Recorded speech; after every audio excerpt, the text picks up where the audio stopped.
परेशानी ये हुई कि मैं अभी पहली बार दिल्ली में यहाँ आया हूँ, मैंने रूम लिया अभी यहाँ, 3 दिन पहले अभी आया हूँ, 4 दिन पहले। तो अभी मेरे को रास्तों का आइडिया नहीं है और कोई पहचान नहीं है और कोई रिश्तेदार मेरा यहाँ नहीं है, लेकिन हिम्मत है कि मैं बिज़नेस को बिल्ड करूँगा। वो डायमंड मेरे को यहीं से जाना है, ठीक है। अभी मैं 3 दिन से मिला हूँ, मैंने कम से कम 20 लोगों की लिस्ट बनाई है और 20 लोगों में से मैंने कॉल किया है। आज को कितने आएंगे नहीं आएंगे ये कुछ पता नहीं है, लेकिन मैं अपना काम कर रहा हूँ, ठीक है। ऐसे ही आप लोगों के साथ भी गुजरता होगा। और मैं अगर इस 10-11 साल की सफ़र की बात करूँगा तो नाम मेरा दुर्गा सिंह है। बाई प्रोफेशन मैंने साइकिल के पंचर जोड़े हैं। पढ़ाई मेरी 8वां है, 9th में फेल हो गया था 1 नंबर से, मास्टर ने जान के किया था। और दिमाग में एक फितूर चढ़ा हुआ था, फेल हो गया तो पढ़ूंगा नहीं। पिताजी ने भी कभी नहीं कहा बेटे फेल हो गया तो दोबारा पढ़ लेना, लेकिन कभी किसी ने मेरे को ये नहीं कहा कि फेल हो गया तो दोबारा ट्राई करना। लेकिन इस बिज़नेस में सबसे बढ़िया बात यह है कि आप फेल हो गए हो, पहली बात तो इसमें फेल कोई होता नहीं है। अगर आप थोड़ा देर से भी हो रहे हो तो आप दोबारा उठ खड़े हो सकते हो। लेकिन एक बात मैं आपको कहूँ दिल से, अगर आप इस बिज़नेस में ज्वाइन कर गए हैं या अभी नहीं करे हैं, या आपको जो भी बंदा लाया है, एक तो बात कह सकता हूँ दावे से कि इस बिज़नेस ने मेरी ही ज़िंदगी नहीं बल्कि हज़ारों लाखों करोड़ों लोगों की ज़िंदगी को बेहतर से बेहतर किया है। और मैं आपके सामने एक जीता जागता प्रूफ हूँ, क्योंकि पढ़ाई मेरी ना होते हुए भी मेरे पास 5 बच्चे हैं और मेरी बीवी बिल्कुल अंगूठा टेक है। और इनकम की अगर बात करूँ तो 1500 से 1800 की इनकम मैंने बिजनेस स्टार्ट किया था, और 5 बच्चों के साथ। लेकिन कहते हैं अगर यदि आपका ड्रीम बड़ा है तो आपको दुनिया की ताकत रोक नहीं सकती है। अगर आपकी सोच बड़ी है तो दुनिया की ताकत नहीं रोक सकती है। अगर आपकी सोच ही छोटी है तो फिर आपको कोई भी रोक सकता है। अगर एग्जाम्पल तौर पे मैं अगर बात करूँ, मैं पूरे पीछे नहीं जाना चाहूँगा, फिर मेरे से बताया नहीं जाएगा कुछ भी क्योंकि चैलेंज तो हर एक काम में है। इससे पहले मैंने 40 साल काम किया खेती का, 8-10 बिजनेस भी मैंने बदल बदल के देखे। कोई 5000 का किया, कोई 8000 का किया, कोई 6000 का किया। अब 5000-8000 से बिजनेस क्या होता हुआ आप सब लोग समझते होंगे। दिल्ली में केवल दाल रोटी के अलावा और गुजारे के अलावा कुछ नहीं होता था, और दिल में ये लगता था यार कुछ करना था। और करते करते उम्र मेरी 40 साल आ गई थी और ये लगता था यार ज़िंदगी ख़त्म हो गई है। 5 बच्चे थे, 3 बेटी हैं, 2 बेटे हैं। तो ये लगता था उस समय कि यार बच्चों की शादी कैसे होगी। बहुत सारा अंधेरा था ज़िंदगी में, कोई होप नहीं थी, कोई उम्मीद नहीं दिखाई दे रही थी कहीं से भी। एक व्यक्ति आया मेरी ज़िंदगी में कि अगर कुछ करना चाहते थे, कि MBA का बिजनेस है, नाम नहीं बताया था उन्होंने, एक मीटिंग है देख लो। वो मीटिंग मैंने देखी, लगभग 60-70 लोग थे वहाँ पे। कुछ समझ नहीं आया, मैं नए लोगों के लिए बता रहा हूँ, कुछ समझ नहीं आया। लेकिन मेरे को जब कुछ लोग स्टेज पे, कोई कह रहा मैं इंजीनियर हूँ, कोई कह रहा मैं डॉक्टर हूँ, कोई कह रहा मैं बिजनेसमैन हूँ, कोई कह रहा मैंने बहुत बड़ी डिग्री लिया, कोई कह रहा बैंक का मैनेजर हूँ, कोई मैंने CA को भी देखा पहली बार में, तो मेरे को एक चीज़ लगी कि कुछ तो दम होगा यहाँ पर। एक बैंक मैनेजर की सक्सेसफुल पोस्ट है, अगर वो कुछ सीख रहा है तो नया कुछ सीख रहा है, इसका मतलब इसमें कुछ जरूर दम होगा। समझ में नहीं आया था कुछ भी, लेकिन लोगों को देख के विश्वास हुआ कि ये कुछ कर रहे हैं। फिर भी कन्फ्यूजन हुआ, 30 रुपये टिकट लगे, मेरे कन्फ्यूजन हुआ। उसके बाद एक बड़ी सेमिनार देखी तो वहाँ 300 रुपये लगे। देहरादून गया, और देहरादून में केवल इसलिए गया था देखने के लिए कि ज़िंदगी ख़त्म हो चुकी थी। मैंने कहा मरते मरते देहरादून देख लूँगा। वहाँ से जो मैंने एक सेमिनार देखा BBS, उसके बाद का वो दिन है और आज तक मैंने अपनी ज़िंदगी में कभी पीछे मुड़ कर कदम नहीं देखा। ना मेरे को ये समझ आया कि पैसा कहाँ से लगेगा, ना मेरे को ये पता चला कि पैसा लगता है, ना मेरे को ये पता चलता था इसमें सीखना पड़ता है, ना मेरे को अपलाइन का शब्द का पता था, ना मेरे को ड्रीम के शब्द का पता था। मुझे कुछ भी नहीं पता था। लेकिन उसके बाद कहते हैं अगर कुछ भी पता ना हो, अगर दिल में जज्बा कुछ करने का, तो सीखते सीखते सीखते आप कुछ भी कर सकते हो। अगर कहीं आपको अपनी ज़िंदगी में पहुंचना है टारगेट, तो आप पूछते पूछते पहुंच जाओगे। अगर ज़िंदगी का कोई टारगेट नहीं, आपको हज़ारों लोग भी बताएंगे तो आप कभी नहीं जा सकते हो। बिजनेस शुरू कर दिया। जब बिजनेस शुरू करने का नंबर आया तो मेरी अपलाइन ने मेरे से कहा कि इसमें 7-8 हज़ार रुपये लगेंगे। तो मेरे पास 5 लाख रुपये का कर्जा था उस समय। तो मेरे दिमाग में एक ही सवाल आया, 5 लाख रुपये कर्जे के हैं, इतना अब ज़िंदगी में ख़त्म तो हो ही चुका है, इतने और करके देखते क्या पता कुछ हो जाए। मैंने 8% पे फिर ब्याज पे लिया 8,000 रुपये, और मैंने इसको शुरू कर दिया। कैसे शुरू हुआ ये मैंने आपको बता दिया। और जब बिजनेस मैंने शुरुआत करी, और जब कुछ मेरी अपलाइन ने कहा मैं लोगों की लिस्ट बनानी पड़ती, लोगों को जोड़ना पड़ेगा, तो मैंने 100 लोगों की लिस्ट बनाई। और जब 100 लोगों की लिस्ट बनी तो एक कल हुआ नहीं आया मेरे बिजनेस में। तो मेरे को मैं फ्रस्ट्रेट हुआ बहुत तगड़ा कर गया। मैंने कहा ऊपर वाला मेरे साथ ही क्यों ऐसा करता है, मैं जिस बिजनेस में हाथ डालता हूँ वो बस सब कुछ खत्म ही जैसा हो सकता है, ऐसा क्या है। और लोग कर रहे हैं इस बिजनेस को, कर गए हैं लोग, ये मेरे को लगा। तो फिर मैंने अपने प्लान से पूछा, मैंने कहा ऐसा क्या है कि मैं लोगों को प्लान दिखाता हूँ, बात करता हूँ, लोग मेरी मजाक बनाते हैं। उन्होंने कहा दोस्त, जो तुमने देखा है वो उन्होंने नहीं देखा, और जो उन्होंने किया है वो आपने किया है, लेकिन जो तुम देख रहे हो वो उन्होंने नहीं देखा है। आपका काम है लोगों को दिखा दो। आप दिखा दोगे लोगों को तो जिंदगी में बहुत कुछ हो जाएगा, और आप दिखा नहीं सकते लोगों को जो चीज़ आपको अच्छी लगी तो फिर नहीं हो सकता है। मैंने फिर लोगों को सेमिनार में दिखाना शुरू किया। मैं 2-2, 3-3, 4-4 लोगों को सेमिनार में लेके गया। मैंने दिखाने की फास्ट स्पीड कराई। मैंने कहा एक चीज़ दी मैंने दिल से गारंटी में, अगर यदि इस बिजनेस में तू चला गया तो ये मेरी गारंटी है, दावे के साथ कहता हूं, तेरी जिंदगी 180 डिग्री चेंज हो सकती है। रुपये 500 या 2000 रुपये जरूर लगेंगे। अगर आपको लगा देख के बेकार गए तो मेरे से ले लेना, और नहीं लगा तो ज़िंदगी बदल सकती है। मेरे पास तो थे नहीं, लेकिन मेरे अपलाइन ने बताया था कि आप मेरा नाम लेते रहे, मैं दूंगा वापस जो भी आता बंदा। मैंने बिजनेस को शुरू कर दिया। आमदनी मेरे पास 1500 से 1800 की हर रोज़, कभी 20 रुपये की आमदनी होती थी, कभी 50 की होती थी, कभी 80 रुपये की होती थी, कभी 60 रुपये होती थी, और किसी दिन कम वक्त ऐसा दिन भी आता था सुबह से शाम तक बुरी भी नहीं होती थी, रोना लगता था। फिर उसके बाद एक ही समझ में आई, जब मेरे पास पहला चेक आया 120 रुपये का और 3% का वो लेवल था, तो मुझे विश्वास हुआ कि इसमें पैसा आता है। मैंने और स्पीड के साथ काम किया। मैंने लोगों को और ज़्यादा दिखाने की कोशिश करी। 6% पर जब मेरा 848 रुपये का चेक आया था तो मुझे 100% विश्वास हो गया था कि अब इस बिज़नेस को अगर हिंदुस्तान में कोई भी बना गया है तो दुर्गा सिंह भी बना सकता है। मैंने अपने आप में उसी दिन से ठान लिया था। उसके बाद बनाना शुरू किया। बहुत सारे चैलेंज आए। अब आप समझो कि जब चैलेंज आता होगा तो आदमी क्या सोचता होगा। चैलेंज कितने हैं, उस पीरियड में हमारे पास खाने की प्रॉब्लम हो गई थी। रिश्तेदार कहते थे बर्बाद होगा। रिश्तेदार कहते थे कि 3 लाख 2 लाख 50,000 की बात करता है, जिस दिन तू हो जाएगा उस दिन देख लेंगे। मैंने अपनी ड्रीम बुक बनाई थी, मेरी अपलाइन ने मेरी ड्रीम बुक बनवाई थी। मैंने वो अपनी ड्रीम बुक में लिखा था कि लाल कार खरीदूंगा इस कलर की, सन 2005 में। मैंने ड्रीम लिखा था कि मैं मोबाइल खरीदूंगा। मैंने ड्रीम लिखा था कि फरारी कार होगी। मैंने ड्रीम लिखा था बेटी की शादी करूँगा तो उसको कार गिफ्ट करूँगा। मैंने पूरी ड्रीम बुक बनाई हुई, और लगभग उस ड्रीम के आधार पर मैंने अपने सपनों को स्टार्ट किया। जब तक जिंदगी में लक्ष्य नहीं होगा तो आप कुछ नहीं कर सकते हो। जब बिजनेस शुरू किया, बहुत सारे चैलेंज है। अब आप सब लोग समझते होंगे कि 6, 9, 12% पर कितना पैसा आता, कितना ज़्यादा आता, ठीक है।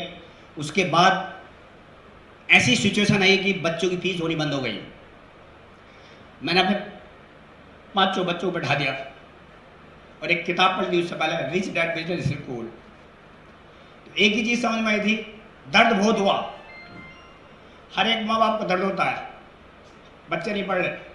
हर एक रिश्तेदार ताने मारता था, पढ़ाया नहीं, बहुत दर्द होता था। लेकिन दिमाग में एक बात थी, कुछ करके जरूर मरूंगा। और ये मैं 6 टारगेट थे सिल्वर लाने के। मैंने अपने बच्चों से कहा, बेटे 3-4 साल मेरे को मोले तो मैं खुद पढ़ूंगा। मैंने 6 टारगेट अचीव करे 4 साल में। 40,000 रुपये इनकम आई। 15% पर जब मैं गया मोबाइल खरीदा, और जब सिल्वर गया तो मैंने एक नई मोटरसाइकिल निकाल ली लाल कलर की, जो मेरा ड्रीम बुक बना हुआ था। और उसके बाद मैं प्लेटिनम गया।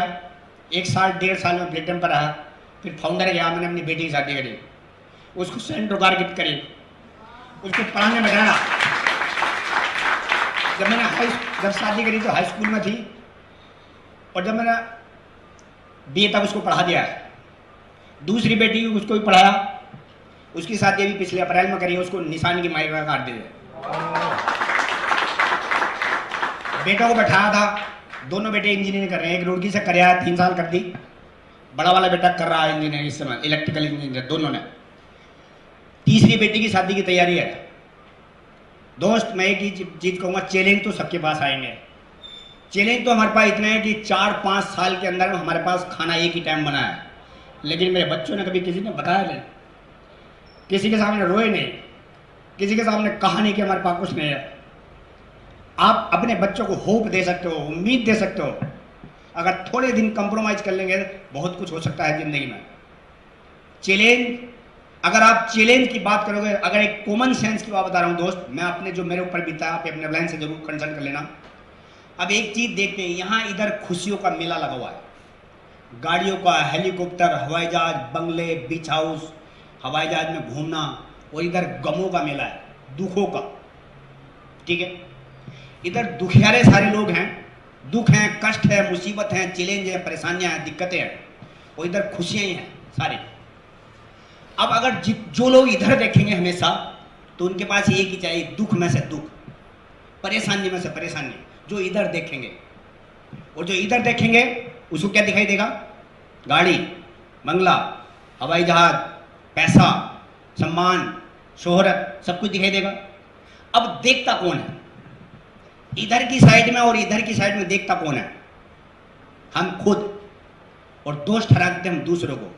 बस केवल और केवल मेरे माइंड में एक ही बात, सवाल आ गया था कि अगर दुखों को देखेंगे तो दुख पैदा होगा, और सुखों को देखेंगे, खुशी को देखेंगे तो खुशी पैदा होगी। मैंने कभी इसे देखा नहीं। डर लगेगा, डर जरूर लगेगा। आप सोचते हो कि इनको डर नहीं लगा हुआ? मेरे पास 5 लाख का कर्जा होते हुए मैंने टोटल बिजनेस ब्याज पे बनाया, डर मेरे को भी लगता था। लेकिन पहली बार तो मैंने देखा नहीं।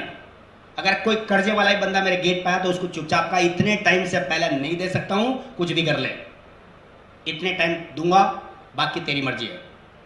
दे जरूर दूंगा, कुछ भी करूं, उस टाइम तक दूंगा। बंदा चला गया, मैं तो वही छोड़ दी, वो इधर को नहीं देखा। वो आया था, वो दे गया, इतना कर्जा। मैंने कर्जे को अपने दिमाग में कभी लाया नहीं। मैंने सोचा हाँ, ये गाड़ी खरीद दूंगा, ये बेटी की कार देनी है, इतने 3 करोड़ का बंगला बनाना है, ये मैंने हमेशा इसको देखा, कभी इधर नहीं देखा। लोग, होती क्या दिक्कत क्या आती है, जब बात, मुसीबत इस बात की होती है जब लोग इधर की साइड को देखते हैं, दुखों की। आज जो है वो आपके पास टेम्परेरी है, 1 साल, 6 महीने, 1.5 साल, 2 साल, लेकिन जो आने वाला है वो हमेशा जिंदगी भर तक, पीढ़ी दर पीढ़ी तक आपके पास रहेगा। उसको देख के खुश होना है, उसको देख कर खुश हो, इसको देख कर निराश मत हो। इसको देखते ही क्यों हो, जहां लगता है निराशा आएगी तो उसको देखते ही क्यों, इधर को देखो, खुशियों की तरफ को। मैंने एक ही काम किया है, मैंने कभी निराशा की तरफ को देखा नहीं है। आता है, आएगा, लेकिन ये एजुकेशन आपको, जो मैंने बताया बिजनेस स्कूल की किताब पढ़ी, और एक ही बात समझ में आ गई थी कि दुनिया में जितने भी लोग अमीर हुए हैं वो सब अनपढ़े लोग हैं। मैंने एक किताब पढ़ी थी, 101 सफल लोगों की प्रेरक जीवनी। उनमें मैंने जब किताब पूरी पढ़ी तो उनमें 70 लोग ऐसे हैं जो बिल्कुल अनपढ़े थे। एक का तो एग्जाम्पल मैंने सुना था, बता रहा था कि आज दुनिया में सबसे चोटी पे है। कहता जब मेरा बेटा खत्म हुआ था, मेरे पास कफन गिरने के लिए पैसा नहीं था। ऐसी उसने मेरे को प्रेरित किया। अमिताभ बच्चन की जब हिस्ट्री पढ़ी, बोले 90 करोड़ का मेरे पास कर्जा था, दिवालिया हो गया था। ऐसे लोगों देख के जब हिम्मत आई, यार मेरे पास तो 2-4-5 लाख का ही है, पल्ले में एक इनकम नहीं आती थी, लेकिन उसको देख के तो हल्का लगा। ये कहाँ से आया? एक किताब से पढ़ कर, लोगों की सक्सेस स्टोरियां सुन सुन कर। ऐसे बहुत सारे लोग जो 50 लाख के कर्जे में थे, ऐसे बहुत लोग थे जो 6 लाख के कर्जे में। पंकज टिटोरिया जी के बाद जब मैंने सुना 6.5 लाख का कर्जा था उनकी सीडी में, मैंने कहा यार इनसे तो फिर भी ठीक हूँ, इनसे तो फिर भी ठीक हूँ। कहते हैं आप जब सफल लोगों के बीच में रहते हो तो आपका माइंड बहुत हल्का हो जाता है। जो लोग एजुकेशन में रहते हैं वो हल्का हो जाता है। दूसरी बात, हस्बैंड वाइफ जब तक एक साथ काम नहीं करेंगे बहुत कठिन पड़ता है, क्योंकि अब हस्बैंड वाइफ की अगर टीम मजबूत हो गई, मेरी वाइफ 5 साल तक अपने मायके नहीं गई। आप सोचो 5 साल तक मेरे घर पे मेरे सास ससुर आते थे, मैं सीडी सुनता था, उस समय कैसेट थी।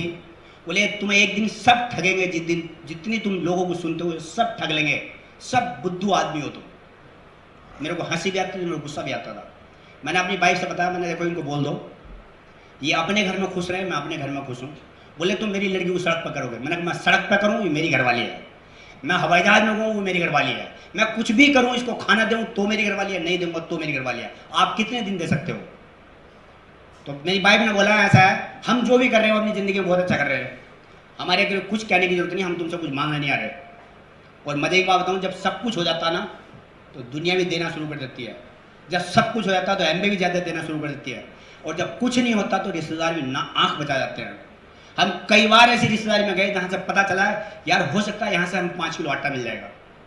हो सकता है कोई रिश्तेदार हमारे कहे ठीक है चलो आज तुम घर आए हो, लो तुम ये चावल ले जाओ। लेकिन कोई कमबख्त ऐसा नहीं निकला कभी किसी ने अपने बात से नहीं किया। अब कहते हैं तुमने, जब हम पूछते बताते हैं, कहते तुमने हमसे नहीं बताया था। मैंने तुमसे क्या बताते हैं, अब बता रहे हैं हम तुमसे। अभी मैं पिछले साल अपनी सास के यहाँ गया ससुराल में, मेरे एक कट्टा आटा भर के ले आई। मैंने कहा एक बात हो, पहली बात तो ये बताओ तुमसे कही किसने आटे को? बोले नहीं कही। मैंने कहा आज से 6 साल पहले मैं आपके घर पर आया हूँ, आपने 1 किलो आटा नहीं दिया मेरे को, क्यों? आज कैसे तुम्हारी हिम्मत पड़ी देने की? आज सब कुछ है मेरे पास तो तुम मुझे आटा दे रहे हो, और जब कुछ नहीं था तो तुम नजर बचाते थे। तो दोस्त, प्रूव करके दिखाना अपने आप को, आप विजेता हो या लूजर बनना चाहते हो। मैंने तो कसम खाई हुई थी विजेता बनूंगा, और प्रूव करके दिखाना है। आज गर्व के साथ कह सकता हूं, मैंने कहा आपकी लड़की जितनी भी उसकी सहेली फ्रेंड, पूरे खानदान के खानदान तक में, मैंने कहा एक ही लड़की है सर्वोच्च जो मेरी वाइफ है, वही हवाई जहाजों में घूमती, बाकी किसी की औकात नहीं है। लेकिन आपके पास एक हौसला होना चाहिए, हिम्मत। कुछ फर्क नहीं पड़ता, ये जो थोड़ा सा सना है ना, टफ सिचुएशन जिसको बोलते हैं ना, टफ, जैसे लोगों लगता है उसका कर्जा हो गया, वो बीवी के लिए पैसे कहाँ से लूंगा, ऐसा कैसा होगा, ये थोड़े से पल का समय, ज्यादा 6 महीने, ज्यादा 8 महीने, इससे ज्यादा कहते हैं टफ समय थोड़े से वक्त के लिए आता है, लेकिन हिला देता है, और हिलाना भी चाहिए। तो आप मजबूत कैसे होगे? अगर यदि मेरे को हिला नहीं होता तो मैं मजबूत नहीं होता, और मजबूत नहीं होता तो आप लोग सुनते नहीं। स्टोरी भी तो आपने बनानी है कोई ना कोई। कितने लोग चाहते हैं कि स्टोरी बना, आपकी लोग आप स्टोरी बना सकते हो। आपकी अपलाइन वंडरफुल अपलाइन है, आपकी एलओएस हरभजन सिंह तक लेके आपकी एलओएस वंडरफुल एलओएस है। एलओएस सबकी वंडरफुल है, लेकिन हमको अपने आप को वंडरफुल होना है। हम क्या चाहते हैं अपने बच्चों के लिए अपनी जिंदगी में? मेरी एक एक चीज की ड्रीम लिखा हुआ है अपने बच्चों के लिए, अपने लिए भी सब कुछ लिखा हुआ है। मेरा हेलीकॉप्टर का भी ड्रीम 10 साल से लगा हुआ है, और सबको दिखाता था रिश्तेदारों को। 2020 तक मैंने अपना हेलीकॉप्टर खरीदना है, ये मेरा ड्रीम बना हुआ उसी समय से। क्यों? गणेश सिन्हा को कितने लोगों ने सुना? अगर वो खरीद सकता है तो क्या हमारे पास आंख नहीं है? तो हमारे पास हाथ नहीं है? तो क्या उसने कुछ नया टपक्का कर दिया? सबको प्लान दिखाया है। वो भी लोगों की ना सुनता है, मैं भी लोगों की ना सुनता हूँ। जितने लोग भी टॉप पर गए सबने लोगों की ना सुनी है। किसी ने लट तो मारा नहीं, मेरा तो मारा नहीं आज तक, आपका मेरे को पता नहीं। आज भी मैंने कम से कम 4-5 लोगों की लिस्ट बनाई, कल कॉल सबको करी है। अब पता नहीं कितने आएंगे नहीं आएंगे, मेरे को कोई टेंशन नहीं है, क्योंकि मैं अपना काम कर रहा हूं। आ जाएंगे उनका फायदा हो जाएगा, नहीं आएंगे तो मेरा क्या लॉस है, मैं तो अपना काम कर ही रहा हूं। कितने लोगों को लगता है कि ना सुनने से बहुत बड़ी परेशानी हो जाती है। कितने लोगों को घबराहट लगती है कि ना सुनने से बहुत बड़ी दिक्कत आ जाती है। हाथ खड़ा कर सकते हैं एज ए फ्रेंड, मैं आपको कुछ सजेशन दे सकता हूँ। ना सुनने से क्या क्या दिक्कतें लगती हैं आप लोग बता सकते हैं? किसी को ना सुनने का वो नहीं है, सबको, किसी को ना नहीं मिलती है सर। फिर मैं यही तो बोलूँ, ना अगर मिलती तो आप हाथ खड़ा कर सकते हैं। ना सुनने से कितने लोगों को दर्द लगता है, जितनों को दर्द लगा है वो हाथ खड़ा करें, और जितनों को नहीं लगता वो हाथ नहीं खड़ा करेंगे। ठीक है, मैं आपको एक चीज बताऊं, एक कोई खड़े हो सकते हैं सर आप प्लीज?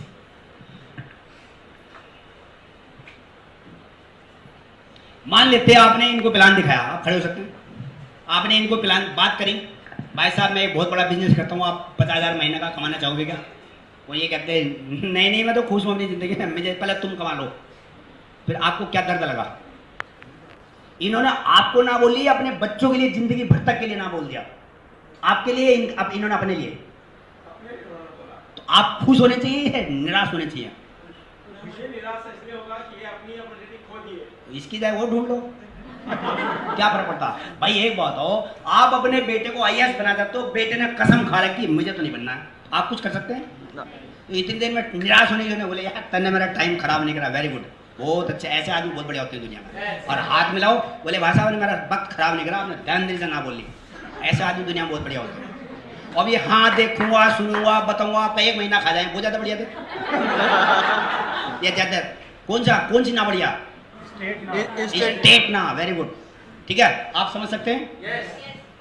मैंने क्या बताया, मैंने अभी भी कई लोगों को कॉल किया हुआ, डायरी मेरे पास रखी, जेब की डायरी रखता हूँ हमेशा। कई लोगों को कॉल किया है, कल सबने हाँ बोल ली, पता नहीं आज भी दोबारा 2-3 बजे के करीब कॉल कर दिया। आ जाएंगे बढ़िया, नहीं आएंगे तो मैं तो अपना काम करूँ, मुझे तो पता परमात्मा देख रहा है। आपकी एक एक सेकंड का टाइम एक एक मिनट का, एक एक पैसे का जो आप लग रहा है इस समय, वो एमरल्ड और डायमंड जाने के बाद एक एक सेकंड की कीमत आएगी, एक एक सेकंड की। जितने लोगों ने ना बोल के तुम वापस आए हो 100 किलोमीटर तभी, उसका भी इतना पैसा मिलेगा हर महीने, उसका भी इतना मिला, वो भी आपकी आमदनी में जुड़ के आएगा, क्योंकि आज नहीं दिखाई देगा आपको, कोई फर्क नहीं पड़ता। आपका ड्रीम मजबूत होना चाहिए।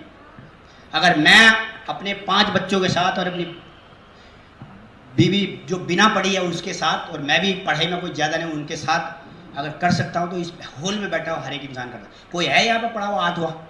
हाथ खड़ा कर सकते हैं? 8वां पढ़ा हुआ एक भी बंदा नहीं है। हाई स्कूल कितने लोग हैं? हाई स्कूल वैसे 8वां हाई स्कूल 1 2 3 4 5 लोग निकले हाई स्कूल वाले। और इंटर वाले कितने हैं? इंटर ही बहुत सारे। और ग्रेजुएशन कितने लोगों ने किया? बहुत सारे ने किया। अब देखो ऐसी क्या वजह है? हर आदमी कर रहा है इसको, हाई स्कूल भी कर रहा है और जो अमेरिका में सेट है वो भी कर रहा है इसको, जो बड़े बड़े नॉमिनल पुरस्कार वाले लोग हैं वो भी कर रहे हैं इसको। क्या वजह है? बस सबके ड्रीम की बात रखो हमेशा। जब भी कोई बंदा आपको मिला उससे सबसे पहले ड्रीम पूछो, आपका ड्रीम क्या है जिंदगी में। क्वालिफाइड तो करो लोगों को, ड्रीम की कम से कम। मैं जिससे बात करता हूँ मैं उससे सबसे पहले वो जिंदगी में कुछ करना चाहते हो, कोई ड्रीम है आपका? आप आगे बढ़ने का कोई सपना है? कहता है नहीं यार मैंने निकल ले, तेरी जरूरत क्या है? मेरी तो उसकी जरूरत है जो कहता है हाँ जी मेरा कुछ सपना है, मैं चाहता हूँ कुछ, और वही जिंदगी में आगे जाता है। हालांकि ये बिजनेस शुरुआत में इतना ज़्यादा समझ में नहीं आता, लेकिन पूछ तो सकते हैं ना, क्योंकि आप किसी को दे रहे हो, मांग रहे हो या दे रहे हो? तो देने वाला हमेशा बड़ा होता है। मैं तो कॉन्फिडेंस के साथ कहता हूँ 3 लाख रुपए महीना कमाने का ज्ञान दे रहा हूँ, भीख नहीं मांग रहा हूँ। लेना हो ले, नहीं तो तेरे से बहुत है। मैं तो बल्कि अकड़ के बात करता हूँ, आप मत करना अकड़ क्या। मैं आपके लिए नहीं बोला हूँ, क्योंकि नया आदमी अकड़ के बात नहीं करेगा। अकड़ने का मतलब ये थोड़ी उसको ऐठ जाऊँ। मैं अकड़ के बात करता हूँ, जिंदगी में बहुत कुछ बड़ा रास्ता है मेरे पास, इंटरनेशनल बिजनेस है। चाहते हो कुछ करना पार्ट टाइम में? कह रहे ना मैं तो खुश हूँ। मैंने कहा तो ठीक है कोई बात नहीं भाई साहब, बधाई हो, आप खुश तो हो। कभी अच्छा मैंने कहा लो मेरे पास प्रोडक्ट है, ये 500 रुपये का या 1000 रुपये का प्रोडक्ट इस्तेमाल करो। कह रहे नहीं नहीं ये तो बहुत महंगा। तो मैंने कहा खुश कहाँ से हो? अभी तो आप कहते हैं बड़ा खुश हूँ, फिर खुश कहाँ से हो भाई साहब? अच्छे प्रोडक्ट के लिए दुनिया में हम बने हैं, ये घटिया प्रोडक्ट इस्तेमाल करने के लिए हम बने हैं दुनिया में। घटिया और लोग करने दो, आप तो अच्छा करो, आप खुश हो तो फिर नहीं हवा निकल गई। ये बिजनेस लोगों की औकात को बता देता है कि बंदा कितने पानी में है, कितने गहराई में है। आपको कॉन्फिडेंस नहीं आएगा यार मैं इस्तेमाल कर रहा हूँ, बंदा सामने वाले हिम्मत नहीं पड़ रही।